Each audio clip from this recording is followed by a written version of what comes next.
गोवा को आज 1330 करोड़ की सौगात देंगे PM Modi. India energy week 2024 का करेंगे उद्घाटन। 6 से 9 फरवरी तक कार्यक्रम चलेगा। यूसीसी का ड्राफ्ट आज विधानसभा में पेश करेगी धामी सरकार। मुख्यमंत्री बोले हर धर्म वर्ग के बारे में विचार किया, विपक्ष के पास करने में करे सहयोग। आज ओडिशा पहुंचेगी कांग्रेस की न्याय यात्रा। राहुल गांधी के भव्य स्वागत की तैयारी। सुंदरगढ़ जिले से होगी यात्रा की शुरुआत। यूपी विधानसभा सत्र का चौथा दिन। राज्यपाल के अभिभाषण पर होगी चर्चा। धन्यवाद प्रस्ताव पर सदन में होगी चर्चा। विपक्ष के हंगामे के आसार। ज्ञानवापी विवाद में बंद तहखानों का सर्वे एएसआई से कराने की मांग। आज होगी सुनवाई। मस्जिद कमेटी दाखिल करेगी आपत्ति। जम्मू कश्मीर और हिमाचल प्रदेश में बर्फबारी जारी। जम्मू की हवाई सेवा पूरी देश से कटी। हिमाचल में 518 सड़कें हुई बंद। आप देख रहे हैं की न्यूज, खबरों का सारथी। नमस्कार, मैं हूं आपके साथ अवंतिका अवस्थी और आप देख रहे हैं देश की बात। रुक करते हैं आज की बड़ी खबरों की ओर, जहां यूपी विधानसभा सत्र का चौथा दिन आज। उत्तर प्रदेश विधानसभा सत्र का आज चौथा दिन है। आज राज्यपाल के अभिभाषण पर चर्चा की जाएगी। बता दें कि बीते दिन उत्तर प्रदेश विधानसभा में बजट पारित किया गया, जिसके बाद आज राज्यपाल के अभिभाषण पर चर्चा होगी। साथ ही धन्यवाद प्रस्ताव पर सदन में भी चर्चा की जाएगी। सदन में विपक्ष हंगामा कर सकता है। विपक्ष के हंगामेदार रहने के आसार भी जताए जा रहे हैं। बीते दिन सदन में बजट पारित किया गया था, जिसके बाद आज राज्यपाल के अभिभाषण पर चर्चा होगी और धन्यवाद प्रस्ताव पर सदन में चर्चा की जाएगी। आपको बता दें कि सदन में विपक्ष हंगामा भी कर सकता है। सरकार ने अब तक का सबसे बड़ा बजट पेश कर दिया है। लगभग 7.5 लाख करोड़ का बजट सरकार की ओर से पेश किया गया है। चुनावी साल होते हुए सबसे बड़ा बजट पेश किया गया है, ऐसा कुछ विपक्ष का आरोप है। वहीं विपक्ष सरकार को घेरने की कोशिश करता हुआ भी नजर आएगा। तो उत्तर प्रदेश विधानसभा सत्र का चौथा दिन है आज। खबर में आपको बता रहे हैं, जहां पर आज राज्यपाल के अभिभाषण पर चर्चा भी की जाएगी। राज्यपाल के धन्यवाद अभिभाषण पर सदन में होगी चर्चा। वहीं बीते दिन विधानसभा में बजट पारित किया गया। उत्तर प्रदेश विधानसभा का बजट पारित किया गया है, जिसके बाद विपक्ष के आज भी हंगामेदार रहने के आसार जताए जा रहे हैं। आपको बता दें कि आज राज्यपाल के धन्यवाद प्रस्ताव पर सदन में चर्चा की जाएगी और आज भी विपक्ष के हंगामेदार रहने के आसार जताए जा रहे हैं। तो वहीं बीते दिन सरकार ने अब तक का सबसे बड़ा बजट भी पेश किया है। विपक्ष सरकार को घेरने की कोशिश भी करेगा।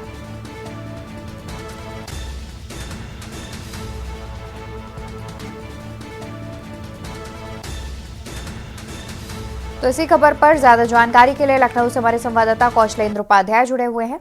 कौशलेंद्र, देखा जाए तो जिस तरीके से आज विधानसभा सत्र का चौथा दिन है, जिसमें अनुमान लगाया जा रहा है कि आज भी विपक्ष हंगामेदार रह सकता है। वहीं राज्यपाल के अभिभाषण पर और धन्यवाद प्रस्ताव पर चर्चा होगी।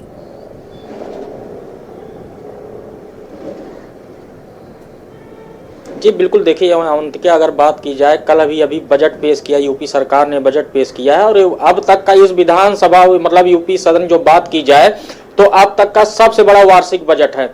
लेकिन उसके बावजूद भी जो है वो विपक्षी पार्टियां ने कल देखिए, समाजवादी पार्टी के राष्ट्रीय अध्यक्ष अखिलेश यादव ने जिस तरह से प्रेस कॉन्फ्रेंस करके सत्ता पक्ष पे जो है घेरने का जो सत्ता पक्ष को जो काम किया कि जो बजट है इस बजट में कोई कुछ नहीं है, इसमें सिर्फ अमीरों को सिर्फ दिखाया जा रहा है, आम जनमानस के लिए कोई इसमें फायदा नहीं है। तो आज जो महत्वपूर्ण बात होगी, क्योंकि जो बजट है उस पे जो आय व्यय का पूरा एक लेखा जोखा वो पूरा पता किन विभागों कितने मद में कितने पैसे गए हैं, ये पूरा खाका आज लेके जो है विपक्ष बैठेगा। और अब तक जो काम हुए हैं, जैसे जब पहले दिन जब सत्र का जो शुरुआत थी उस दिन देखिए राज्यपाल ने जो यूपी सरकार की जो योजनाएं और जो उनके काम को जो है बताया था, उसके बाद भी विपक्ष उस पर लगातार हमलावर हुआ था। तो आज जो है वही विपक्ष आज करेगा। सरकार के जो विभाग है, विभागवार उनसे प्रश्न देखिए, कई प्रश्न लगे हैं जिसकी कॉपी आ चुकी है कि कौन विधायक या कौन जो है विपक्ष का नेता कौन किस मंत्री से किस विभाग से सवाल पूछा है, उसका जवाब ऑनलाइन इनको देना पड़ेगा। उसके बाद वहां सदन में जब बैठेगी दोनों तरफ सत्ता और विपक्ष आमने सामने जब बैठता है तो वहां पे जरूर गहमा गहमी का माहौल होता है। और जो विभागवार जो कार्य जो दिया गया है, जो मद में पैसे गए हैं, उसका पूरा लेखा जोखा और जो काम हुए हैं, अगर विपक्ष के पास कोई ऐसी चीज होगी कि जिस मद में पैसे गए लेकिन काम अधूरा रह गया है, अभी काम की शुरुआत नहीं हुई है, उसको लेकर विपक्ष जरूर हंगामा करेगा सदन में। और आज हंगामे की पूरी संभावना बन रही है कि, लेकिन सत्ता पक्ष ने भी अपनी तैयारी पूरी तरह से की हुई है कि अगर जो है विपक्ष हमसे कोई भी सवाल करेगा तो हम उसका जवाब पुरजोर तरीके से देंगे। बिल्कुल कौशलेंद्र, और वही देखा जाए तो जिस तरीके से कल जब से बजट पेश किया गया है उसके बाद से ही विपक्ष लगातार बीजेपी सरकार को घेर रही है, क्योंकि एक और देखा जाए तो चुनावी साल है, लोकसभा चुनाव होने हैं इसी साल, और इसको देखते हुए कहीं ना कहीं बीजेपी ने महिला वोटर्स और साथ ही युवा वोटर्स को साधने की भी कोशिश की है बजट के सहारे। लेकिन उसके बाद देखा जाए तो विपक्ष लगातार बीजेपी पर हमलावर होती दिख रही है, चाहे बात सपा की जाए या फिर बसपा की।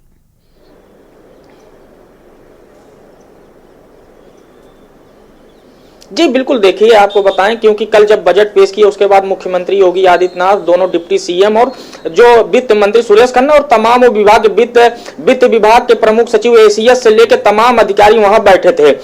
उन्होंने जब बजट पेश हो गया उसके बाद जब उन्होंने प्रेस कॉन्फ्रेंस की, वहां उन्होंने एक चीज जो है बहुत बड़ी बात कही कि पूरा बजट जो है उन्होंने 2017 से अब तक के जो बजट पास किए गए हैं यूपी सरकार ने, जो बजट अब तक, क्योंकि मुख्यमंत्री योगी आदित्यनाथ का यह 8वां बजट है, अभी तक 7 बजटें पेश कर चुके थे, ये 8वां बजट था। उन्होंने हर बजट को एक रूपरेखा, एक नाम दिया है। जैसे इस बजट की अगर बात की जाए तो उसमें उन्होंने देखिए, इन्होंने कहा कि ये चौमुखी विकास के लिए किया गया है। इस बजट को जो है हर बजट को उन्होंने कुछ न कुछ नाम दिया कि हमारा कौन सा बजट किस काम के लिए और किसके उद्धार के लिए हुआ है। कल उन्होंने एक बात कही कि ये पूरा बजट प्रभु श्री राम को समर्पित है, इसमें शुरुआत में भी राम है, मध्य में भी राम है और अंत में भी राम है। तो इस तरह से उन्होंने जब बात कही तो कहीं न कहीं विपक्ष को यह लगा कि एक पूरा जो धार्मिक माहौल है पूरे सदन में वो करवाने की कोशिश की जा रही है। उसके बाद समाजवादी पार्टी के राष्ट्रीय अखिलेश यादव सदन से निकल के अपने कार्यालय गए और वहां पर उन्होंने प्रेस कॉन्फ्रेंस की, तब उन्होंने विपक्ष को घेरा। वहीं कांग्रेस की पार्टी जो विधायक है उन्होंने विपक्ष से जो है सवाल किया कि अगर बजट की बात की, सबसे बड़ा बजट है लेकिन कौन से किसके मद में, लेकिन विकास कार्य की जो रूपरेखा है वो आपने कहीं ऐसी नहीं दिख रही है। उत्तर प्रदेश में जो हालात हैं, अपराध है, वो तमाम चीजों को लेकर उन्होंने भी घेरा। बहुजन समाज पार्टी के जो एक विधायक उमा शंकर है उन्होंने सरकार को घेरने की कोशिश की, लेकिन वहां संख्या बल में अगर देखा जाए सबसे ज्यादा वहां पे जो है समाजवादी पार्टी और आरएलडी के विधायक थे। उन्होंने सदन में जो है बजट सत्र को पूरा देखा, उसके बाद सुना, लेकिन उसके बाद जब वो सदन से बाहर निकले तो उन्होंने कहीं न कहीं अपना विरोध किया। वो जग जाहिर था कि कहीं न कहीं सरकार को जो घेरने के, क्योंकि बगैर विपक्ष की सत्ता चल नहीं सकती है, तो एक जो है वो धारणा बनी है। तो सरकार की जो योजनाएं हैं वो तो अपना गुणगान करती है, लेकिन विपक्ष अगर उस पर सवाल न उठाए तो इस काम भी पूरा नहीं हो पाता है। बिल्कुल बिल्कुल, जाहिर तौर पर कौशलेंद्र, तो वही देखा जाए तो जैसे कि आपने भी जानकारी दी कि बजट जो है वो श्री राम को समर्पित रहा है, तो क्या जो 2024 का लोकसभा चुनाव है उत्तर प्रदेश से वो श्री राम से होकर जाएगा?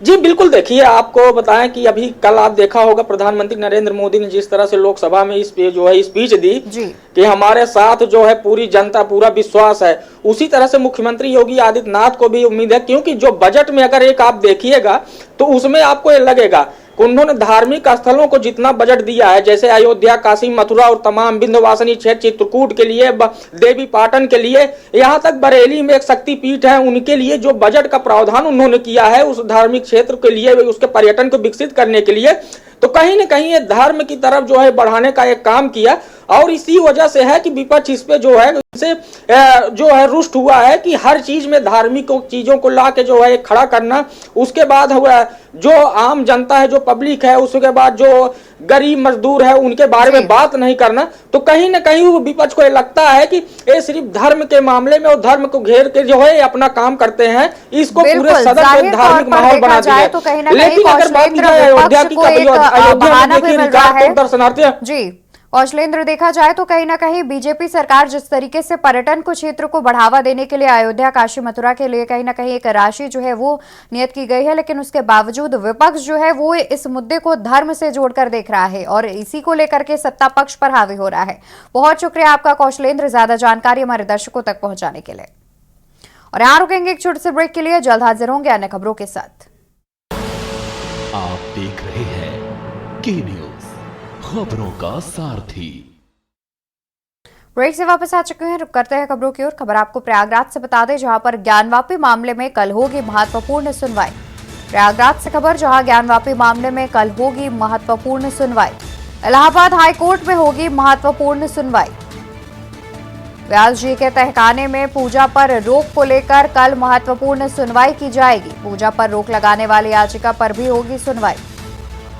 तो अहम जानकारी आपको दे रहे हैं, जहां पर पूजा पर रोक लगाने पर भी होगी सुनवाई। जिला जज के आदेश को मुस्लिम पक्ष ने दी चुनौती। पूजा पर रोक लगाने वाले याचिका पर होगी सुनवाई। तो अहम जानकारी आपको बता रहे हैं, जहां पर जिला जज के आदेश को मुस्लिम पक्ष ने दी चुनौती। मस्जिद की इंतजामिया कमेटी की तरफ से दाखिल हुई याचिका। खबर प्रयागराज से, जहां पर ज्ञानवापी मामले में कल होगी महत्वपूर्ण सुनवाई।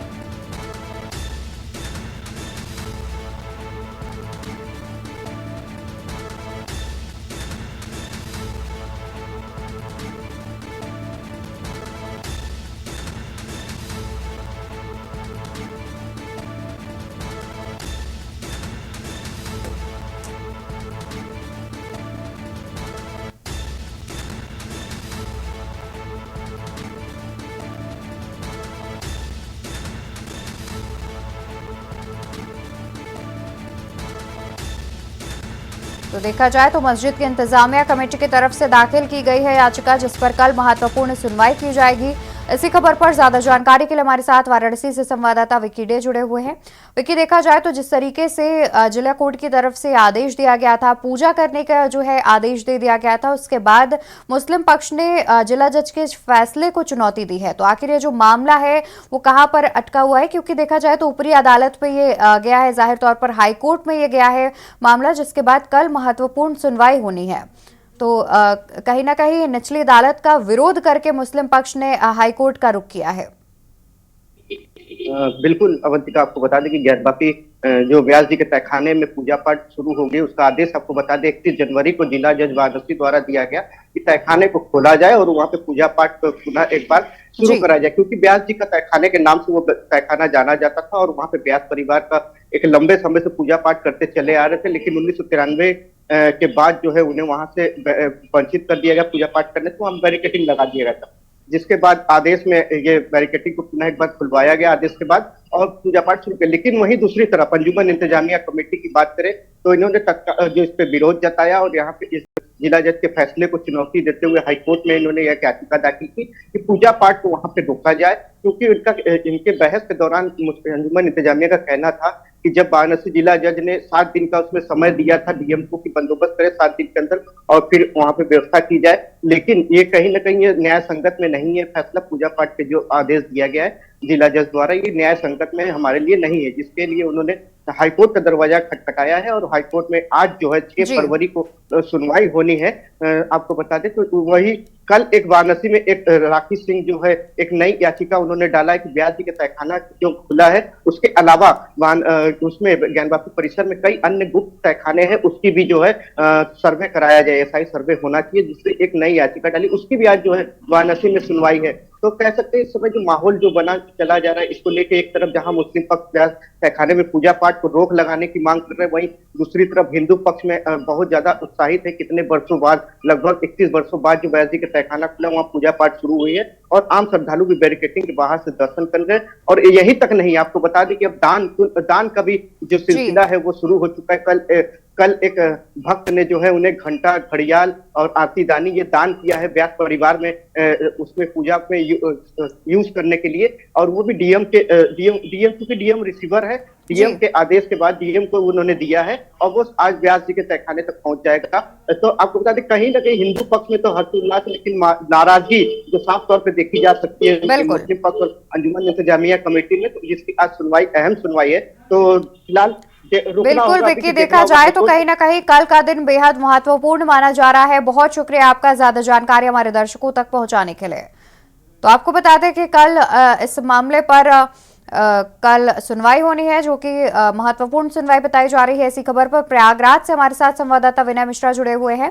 विनय, देखा जाए तो जो ज्ञानवापी केस चल रहा है उसकी कल सुनवाई होनी है, और साथ ही ये भी जानना चाहेंगे कि आखिर जो पेच है वो कहाँ फंस रहा है इस मामले में। जी, आपको बता दें कि आज इलाहाबाद हाईकोर्ट में ज्ञानवापी मस्जिद में हिंदुओं को पूजा की अनुमति दिए जाने के खिलाफ मुस्लिम पक्ष की याचिका पर सुनवाई हो रही है। इससे पहले मुस्लिम पक्ष ने इस मामले में सुप्रीम कोर्ट में अर्जी लगाई थी, लेकिन सुप्रीम कोर्ट ने उन्हें हाई कोर्ट जाने को कहा था। जी बिल्कुल, जाहिर तौर पर कहीं ना कहीं सुप्रीम कोर्ट ने कहा था कि हाई कोर्ट जाइए, क्योंकि निचली अदालत के फैसले को चुनौती दी गई थी, मुस्लिम पक्ष ने चुनौती दी है और उसके बाद हाई कोर्ट का दरवाजा खटखटाया गया है। तो आखिर जो मेन मुद्दा है वो क्या उठकर सामने आ रहा है, क्योंकि कहीं ना कहीं मुस्लिम पक्ष का आरोप है कि मतलब मुस्लिम पक्ष चाहता है कि पूजा पाठ पर रोक लगा दी जाए। जी बिल्कुल, मुस्लिम पक्ष यही चाह रहा है कि जो पूजा पाठ हो रही है उसको जो है ब्यास तहखाने में उसको रोक लगाई जाए। उन्होंने 15 दिन की मोहलत भी मांगी थी, इसीलिए उन्होंने जो है सुप्रीम कोर्ट का रुख किया था, जिसमें सुप्रीम कोर्ट ने हाई कोर्ट जाने की बात कही थी। जी बिल्कुल बिल्कुल, विनय जी बहुत शुक्रिया आपका ज्यादा जानकारी हमारे दर्शकों तक पहुंचाने के लिए। तो बता दें कि पूजा की रोक लगाने को फैसले को लेकर मुस्लिम पक्ष ने हाईकोर्ट का दरवाजा खटखटाया, जहां पर जिला जज के फैसले को चुनौती दी गई है। रुकेंगे एक छोटे से ब्रेक के लिए, जल्द हाजिर होंगे। आप देख रहे हैं की न्यूज। और खबर आपको मेरठ से बता दें, जहां पर मेरठ के छिलौरा में युवती का अधजला शव मिलने का मामला। मेरठ के छिलौरा में युवती का मिला अधजला शव। प्रेम प्रसंग में उलझी टीशा की मामा ने की ऑनर किलिंग। मां से झगड़े के बाद मामा उसे ननिहाल ले आया था। गला दबाकर की गई निर्मम हत्या, शव बिटौरे में जलाया। गला दबाकर की गई युवती की निर्मम हत्या, शव बिटौरे में जलाया। लाश को 500 मीटर तक कंधे पर ढोकर लाया गया। टीशा पर गैर संप्रदाय के युवक से प्रेम प्रसंग का आरोप, जिसके चलते की गई युवती की हत्या।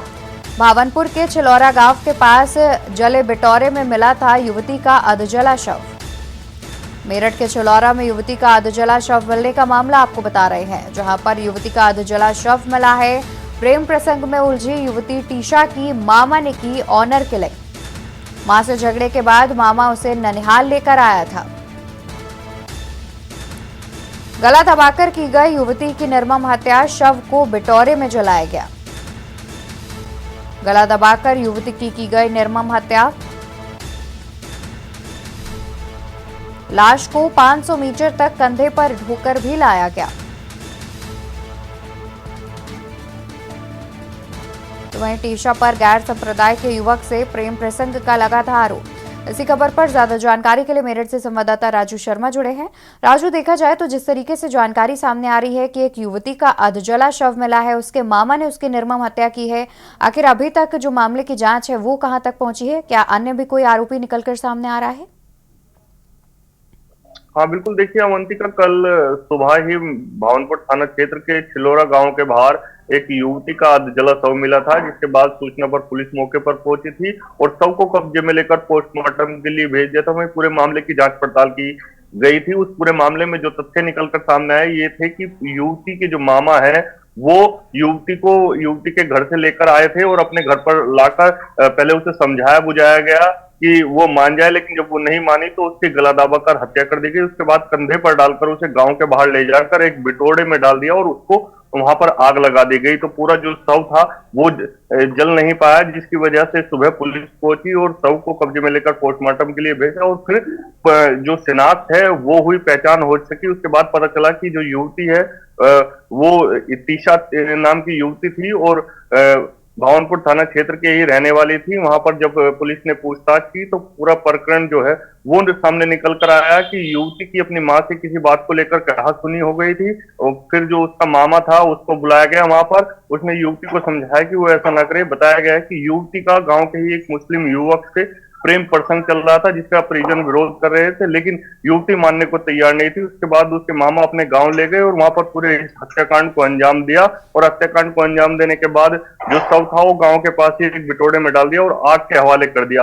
अब पुलिस ने पूरे मामले का खुलासा करते हुए जो आरोपी मामा था उसे गिरफ्तार कर ली है, पूरे मामले का खुलासा कर दिया है। बताया गया है कि मामा ने ही पूरे इस हत्याकांड को अंजाम दिया। मामा ने साफ तौर पर कहा है कि इस पूरे मामले में मेरे साथ कोई भी अन्य व्यक्ति नहीं था, केवल मैंने अकेले ही पहले तीसा का गला दबाया, उसके बाद गांव के बाहर ले जाकर बिटोड़े में उसको आग के हवाले कर दिया। लेकिन सबसे बड़ी बात देखिए इसमें निकलकर ये सामने आई है कि झूठी शान के खातिर एक युवती को मौत के घाट उतार दिया गया, जबकि युवती बार बार परिजनों से गुहार लगा रही थी कि जिससे वो प्यार करती है, प्रेम करती है, उसके साथ उसे जाने दिया जाए। लेकिन परिजनों ने कहीं भी युवती की बात नहीं मानी और उसके बाद पूरी इस हत्याकांड की जो पटकथा थी वो रखी और युवती को मौत के घाट उतार दिया गया। पुलिस अब आरोपी मामा को जेल भेजने की तैयारी कर रही है, साथ ही जो साक्ष्य है वो भी जुटा रही है। साफ तौर पर मेरठ के एसएसपी रोहित सिंह साजवान का कहना है कि आरोपी को सख्त से सख्त सजा दिलाने के लिए कड़ी पैरोकारी की जाएगी और आरोपी को सजा दिलाने का काम किया जाएगा। बिल्कुल राजू, देखा जाए तो जिस तरीके से ये जानकारी सामने आई है वहीं युवती का अधजला शव भी पुलिस ने बरामद कर लिया है। और जैसे कि आपने भी जानकारी दी कि गैर संप्रदाय के युवक से प्रेम प्रसंग चल रहा था युवती का, जिसके बाद परिजन भी कहीं ना कहीं इसका विरोध कर रहे थे। तो क्या इस हत्याकांड के बाद युवती के परिजनों की ओर से कुछ बयान सामने आए हो, उन्होंने कुछ बोला हो? हाँ बिल्कुल, देखिए युवती के जो पिता थे उनकी तरफ से ये बताया गया है कि युवती का गांव के ही एक युवक से प्रेम प्रसंग चल रहा था, जिसको लेकर परिजन नाराज थे और उसके मामा को समझाने के लिए युवती को बुलाया गया था घर पर। वो युवती को समझाने के लिए अपने साथ ले गए। जब उन्होंने घर ले जाकर भी युवती को समझाया लेकिन वो नहीं मानी। उसके बाद इस पूरे हत्याकांड को अंजाम दिया गया और युवती की हत्या करके पहले गला दबाया गया और उसके बाद उसे कंधे पर डालकर जो आरोपी मामा है वो गांव के बाहर ले गया और एक बिटोरे में डालकर आग लगा दी गई, आग के हवाले कर दिया। गनीमत रही कि युवती का जो शव था वो पूरा नहीं जला, अध जला शव मिला। उसके बाद इस पूरे हत्याकांड की जानकारी पुलिस को मिली और पुलिस ने इस पूरे हत्याकांड का खुलासा किया और अब मामा जो आरोपी है उसे जेल भेजने की तैयारी चल रही है। लेकिन सबसे जी शान के खातिर इस पूरे हत्याकांड को अंजाम दिया गया, एक युवती को मौत के घाट उतार दिया गया, वो भी उसके मामा के जरिए। बिल्कुल, जाहिर तौर पर देखा जाए तो कहीं ना कहीं रिश्तों को शर्मसार करने वाली घटना भी सामने आई है। बहुत शुक्रिया आपका राजू, तमाम जानकारी हमारे दर्शकों तक पहुंचाने के लिए। तो बता दें कि मेरठ से ये वारदात सामने आई है जहां पर एक युवती को उसके वही मामा ने गला दबाकर मार दिया। एक झूठी शान के चक्कर में ये हत्या की गई है, जिसके बाद पुलिस ने युवती का अधजला शव बरामद कर लिया और साथ ही मामा को भी गिरफ्तार कर लिया है। रुकेंगे एक छोटे से ब्रेक के लिए, जल्द हाजिर होंगे अन्य खबरों के साथ। गोल्डी छोले मसाले, जहाँ जाए रिश्ते बनाए, जहाँ जाए रिश्ते बनाए, गोल्डी मसाले। आप देख रहे हैं के न्यूज, खबरों का सारथी। ब्रेक से वापस आ गए हैं, रुक करते हैं खबरों की ओर। खबर आपको बुलंदशहर से बता दें जहां पर युवती से 2 दरिंदों ने की दरिंदगी, वारदात को अंजाम देकर दरिंदे हुए फरार। युवती से 2 दरिंदगों ने की दरिंदगी, वारदात को अंजाम देकर दरिंदे हुए फरार। पुलिस ने युवती को मेडिकल के लिए भेजा अस्पताल। 21 वर्ष बताई जा रही है युवती की उम्र। युवती के ही गांव के बताए जा रहे हैं दोनों आरोपी। युवती के गांव के ही बताए जा रहे हैं दोनों आरोपी। पुलिस ने युवती के पिता की तहरीर पर मामले को दर्ज कर लिया है और साथ ही दोनों युवकों के खिलाफ एफआईआर भी दर्ज कर ली है। अनूपशहर कोतवाली क्षेत्र के गांव का यह मामला बताया जा रहा है।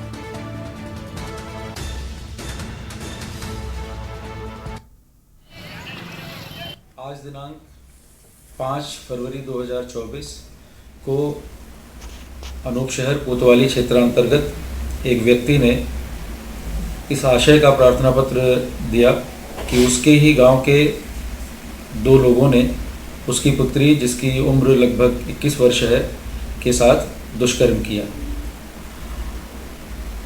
प्रार्थना पत्र के अनुसार ही सुसंगत धाराओं में तत्काल अभियोग पंजीकृत किया गया।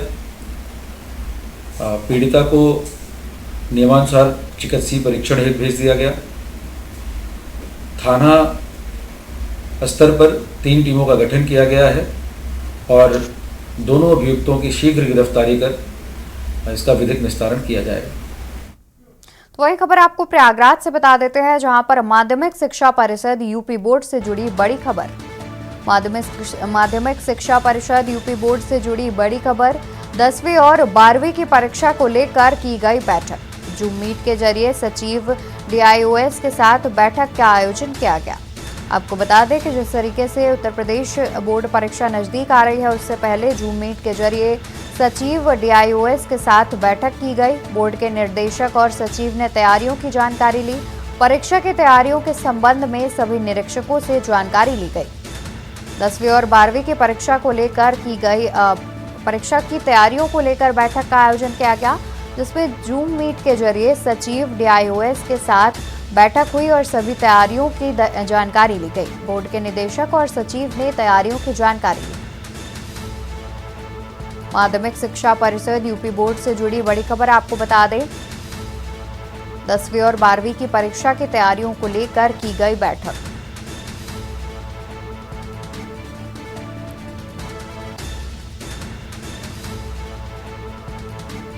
बोर्ड के निदेशक और सचिव ने तैयारियों के लिए जानकारी। माध्यमिक शिक्षा परिषद यूपी बोर्ड से जुड़ी बड़ी खबर। वही बता दें कि यूपी पुलिस का बजट करीब 6.41% बढ़ा। पिछले वित्तीय वर्ष से 2350 करोड़ रुपए अधिक मिले। पिछले वित्तीय वर्ष से 2350 करोड़ रुपए अधिक मिले। आउटसोर्सिंग के मद में 204% की हुई बढ़ोतरी। विविध खर्चों के लिए 154.80% की बढ़ोतरी हुई।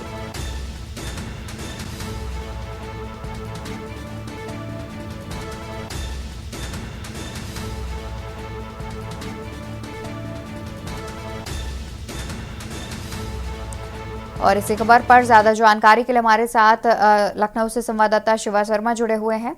शिवा, देखा जाए तो जिस तरीके से कल बजट पेश किया गया, उसके बाद कहीं ना कहीं यूपी पुलिस के बजट में भी बढ़ोतरी की बात सामने आ रही है। बिल्कुल अवंतिका, कल जब उत्तर प्रदेश में योगी सरकार बजट पेश कर रही थी, वित्त मंत्री सुरेश खन्ना बजट बता रहे थे, तो उत्तर प्रदेश पुलिस को भी बहुत कुछ मिला है। 6.41% बजट पिछली बार से बढ़ा है, जो साल 2023 से 24 का था, और इस बार जो बजट पेश हुआ है वो 2024 से 2025 का है। पिछले जो वित्तीय वर्ष में 2350 करोड़ अधिक जो है वो बजट से मिले हैं। यूपी पुलिस का ऐसा कहना है, DGP प्रशांत कुमार का ऐसा कहना है। आउटसोर्सिंग की मदद से 204% की बढ़ोतरी हुई है। विद्युत खर्चों के लिए 154.80% की बढ़ोतरी हुई है और पुलिस विभाग के स्टेशनरी के बजट के लिए 135 करोड़ की वृद्धि हुई है। ये तमाम जो चीजें हैं, जैसे पुलिस फोर्स में जो साइबर थाने हैं, PAC है, मेडिकल का बजट है, ट्रांसफर वाले जो भत्ते हैं और होमगार्ड के विभाग के निर्माण के लिए जो तमाम तरीके के पुलिस के विभाग के पास बजट होने चाहिए, उन सभी को देखते हुए उत्तर प्रदेश पुलिस और गृह विभाग की तरफ से जो प्रस्ताव सरकार को गया था, वो प्रस्ताव पूरी तरीके पास हो गया और बजट की भी उसमें घोषणा कर दी गई। तो कहा जाएगा उत्तर प्रदेश पुलिस जवानों के लिए जो तमाम समस्याएं होती हैं बजट से जुड़ी हुई, उसको इस बार जगह मिली है। साल 2024 से 25 के लिए जो बजट की अनाउंसमेंट हुआ है, उसमें उत्तर प्रदेश पुलिस को ये जो बजट मिला है, उससे उत्तर प्रदेश पुलिस के जो जवानों में काम करने की जो क्षमता है, जो गति है, उसमें जरूर तेजी देखने को मिलेगी। अवंतिका, बिल्कुल शिवा, देखा जाए तो कहीं ना कहीं इस बार उत्तर प्रदेश सरकार के बजट जो पेश किया गया है, उसमें यूपी पुलिस के लिए काफी कुछ देखा जाए तो बढ़ोतरी की गई है। काफी ज्यादा बजट में बढ़ोतरी हुई है। बहुत शुक्रिया आपका, आप हमारे साथ जुड़े रहिए। हम आगे भी आपसे अपडेट लेते रहेंगे। बढ़ेंगे खबरों में, बात करेंगे राजधानी लखनऊ के, जहां पर STF यूनिट गोरखपुर को मिली सफलता। इंस्पेक्टर सत्यप्रकाश सिंह के नेतृत्व में मिली सफलता। STF यूनिट गोरखपुर को मिली सफलता। इंस्पेक्टर सत्यप्रकाश सिंह के नेतृत्व में मिली सफलता। सरकारी नौकरी कर रहे फर्जी शिक्षक को पकड़ा।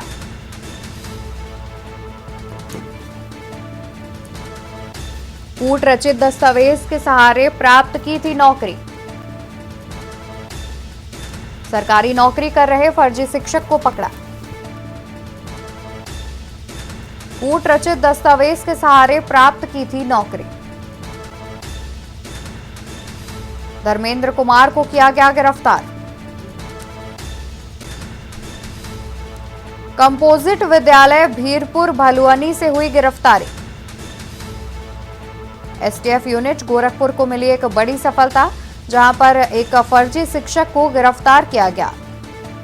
इंस्पेक्टर सत्यप्रकाश सिंह के नेतृत्व में एक बड़ी सफलता मिली एसटीएफ को, जहां सरकारी नौकरी कर रहे फर्जी शिक्षक को पकड़ा गया। कूट रचित दस्तावेज के सहारे प्राप्त की थी नौकरी। तो इसी खबर पर ज्यादा जानकारी के लिए लखनऊ से संवाददाता शिवा शर्मा जुड़े हुए हैं। शिवा, देखा जाए तो जिस तरीके से एसटीएफ को ये जानकारी मिली है कि एक सरकारी नौकरी कर रहा था फर्जी शिक्षक, लगभग कितने समय से ये जो फर्जी शिक्षक है वो सरकारी नौकरी कर रहा था?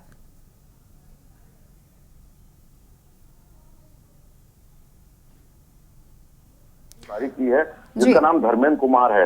वो साल 2003 से देवरिया के कंपोजिट विद्यालय में नौकरी कर रहा था और एसटीएफ की यूनिट को इस बात से शिकायत मिली थी शिक्षा विभाग की तरफ से कि इसकी गिरफ्तारी की जाए और कल यूपी एसटीएफ की टीम को सफलता हाथ लगी कि धर्मेंद्र कुमार को उसके विद्यालय से गिरफ्तार कर लिया गया है और देवरिया से गिरफ्तारी हुई है। तो ये एसटीएफ के लिए भी बड़ी सफलता है। अब जांच में जो देवरिया पुलिस सीधे सीधे ये पता करने की कोशिश करेगी कि फर्जी जो उसने कूट तो दस्तावेज लगाए हैं शिक्षा विभाग में, उसके आधार पर जो उसको सरकारी नौकरी मिली है शिक्षक की, वो किसकी मदद से मिले, यानी कि जो सिस्टम है उसमें कौन कौन लोग दोषी हैं, किन किन लोगों के नाम है, ये जरूर देवरिया पुलिस अपनी जांच के विषय में आगे बढ़ाएगी।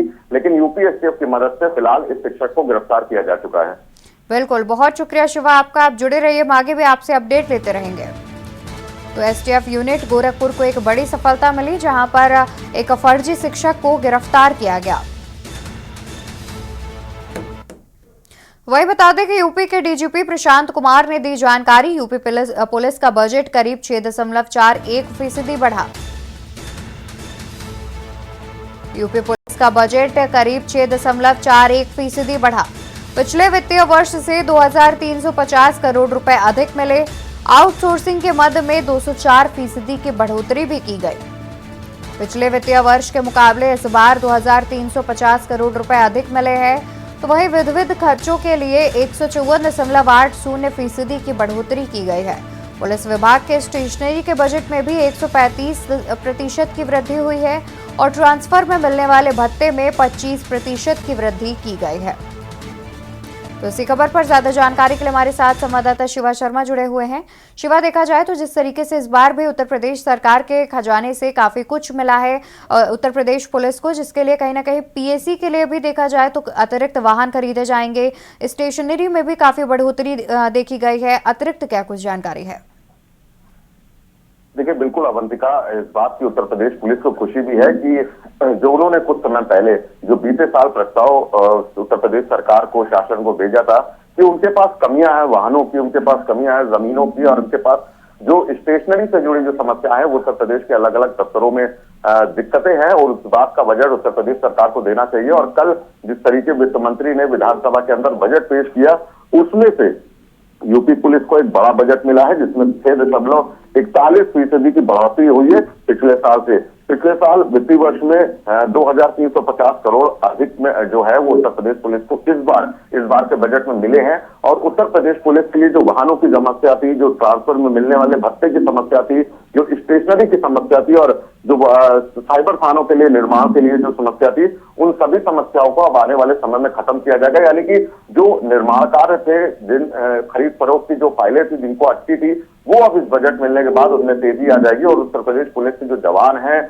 जो अलग अलग यूनिट में तैनात है, जो अलग अलग जिलों में तैनात है, उनमें काम करने की जो गति है, उनकी जो क्षमता है, उसमें जरूर तेजी देखने को मिलेगी। बिल्कुल, बहुत शुक्रिया शिवा आपका ज्यादा जानकारी हमारे दर्शकों तक पहुंचाने के लिए। तो वही बता दें कि आगामी चुनाव को लेकर बड़ी बैठक, पुलिस लाइन में की गई बैठक का आयोजन। पुलिस लाइन में पुलिस कमिश्नर ने की बैठक।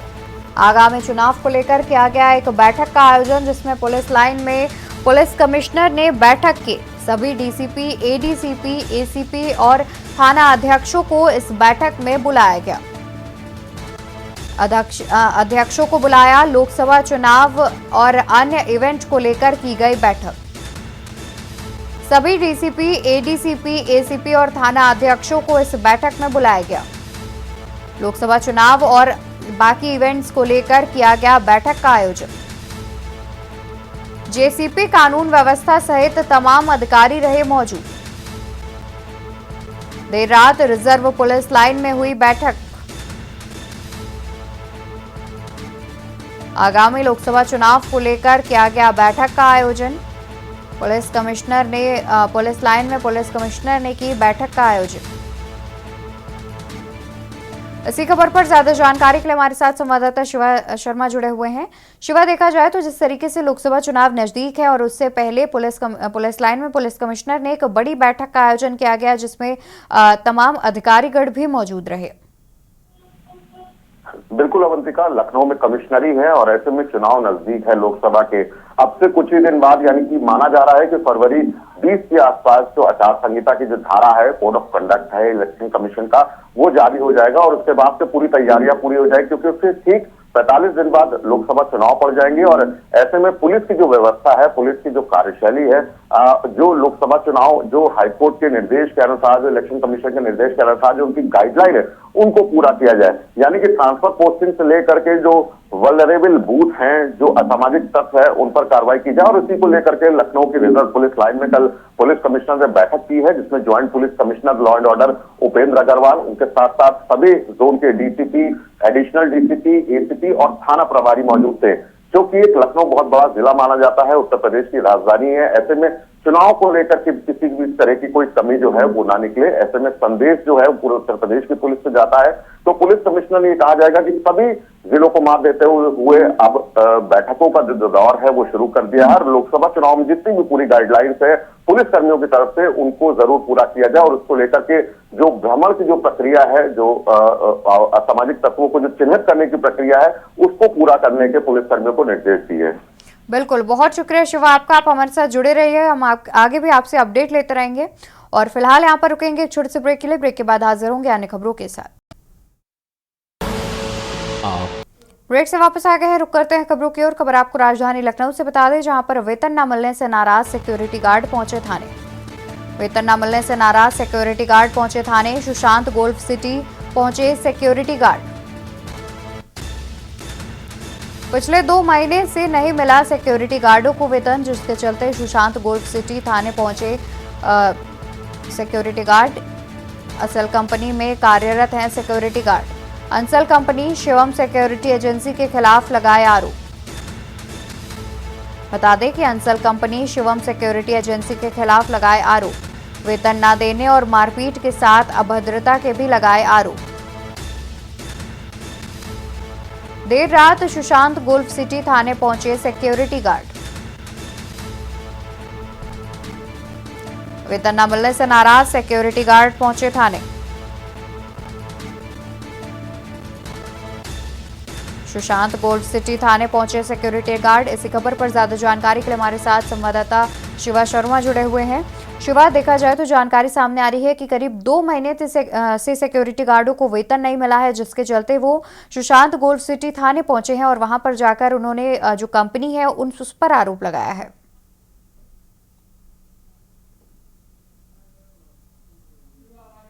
जो लखनऊ की अंसल कंपनी है, जो लैंड डेवलपर है, हाउसिंग डेवलपर कंपनी, एक बड़ी कंपनी है, उसमें तकरीबन 2 से 3 साल से वो सिक्योरिटी की नौकरी कर रहे हैं।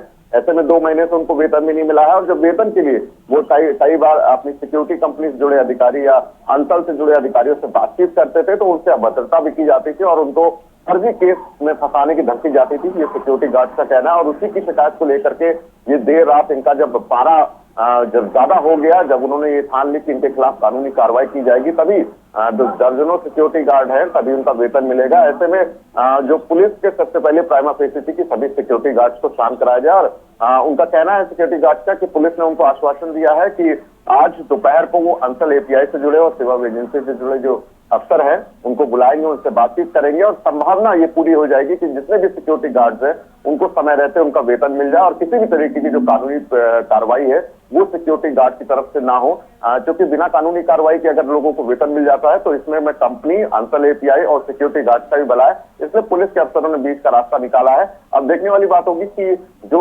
मध्यस्थता होगी दोनों लोगों के बीच से बैठ करके जो कंपनी है, जो सिक्योरिटी गार्ड है, वो किस परिणाम तक पहुंचती है और सिक्योरिटी गार्ड के जो बकाया वेतन की जो धनराशि है वो कब उनको मिलती है।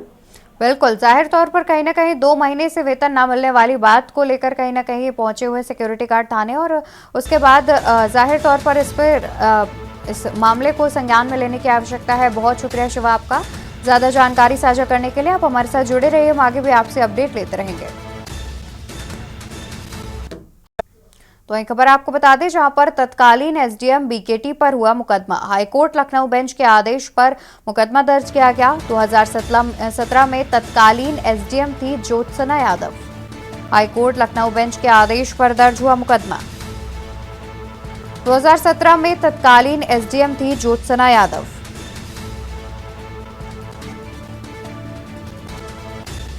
तत्कालीन तहसीलदार बीकेटी पर मुकदमा दर्ज। वकील कल्याण सुशील रावत, कुंवर बहादुर पर भी केस।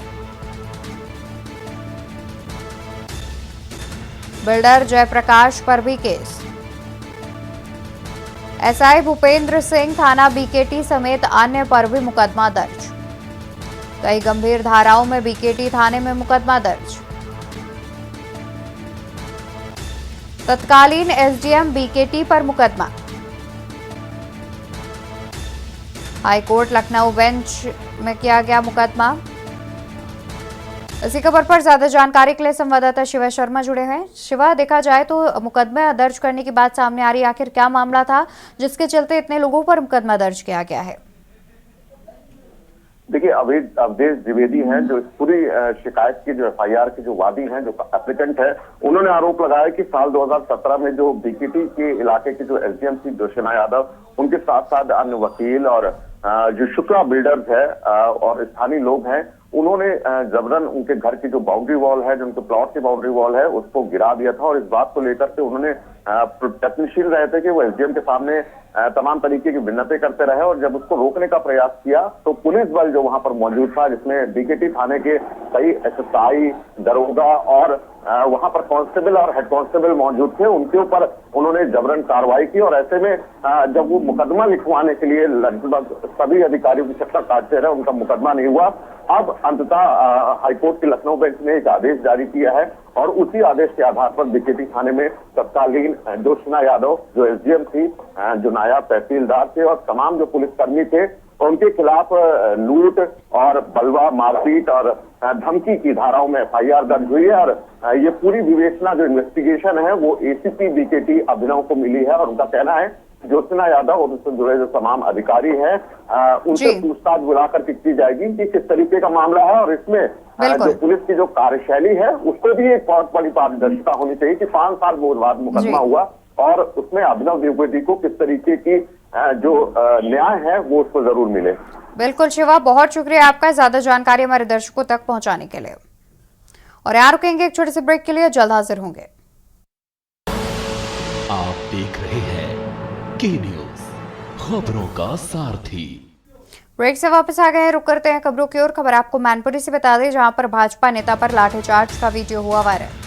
मैनपुरी से खबर, भाजपा नेता पर लाठीचार्ज का वीडियो हुआ वायरल। जिला कारागार पर हंगामा करने पहुंचे थे भाजपा नेता, जिसके बाद उन पर लाठीचार्ज की गई और उसका वीडियो सोशल मीडिया पर वायरल हो गया। हंगामा करने पर पुलिस ने लाठीचार्ज किया। खदेड़कर जिला कारागार के गेट से किया बाहर। खदेड़कर जिला कारागार के गेट से भाजपा नेता को किया बाहर। भाजपा युवा मोर्चा के क्षेत्रीय उपाध्यक्ष हैं गौतम चौहान।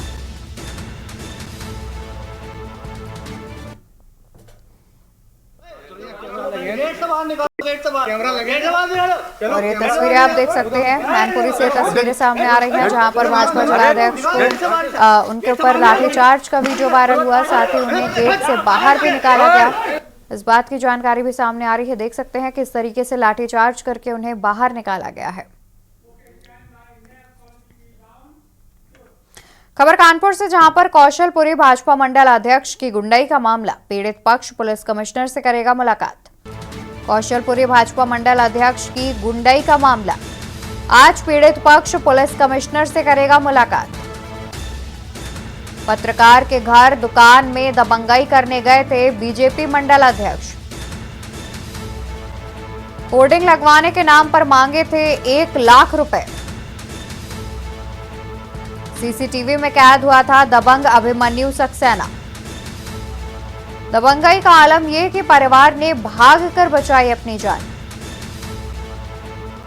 कुछ दिन पहले ही मिला है मंडल अध्यक्ष का पद।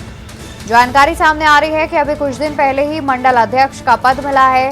बजरिया थाना क्षेत्र के सीसामऊ बाजार की पूरी घटना बताई जा रही है। कौशलपुरी भाजपा मंडल अध्यक्ष की गुंडाई का मामला सामने आ रहा है, जिसमें पीड़ित पक्ष मुस्लिम कमिश्नर से आज मुलाकात करेगा।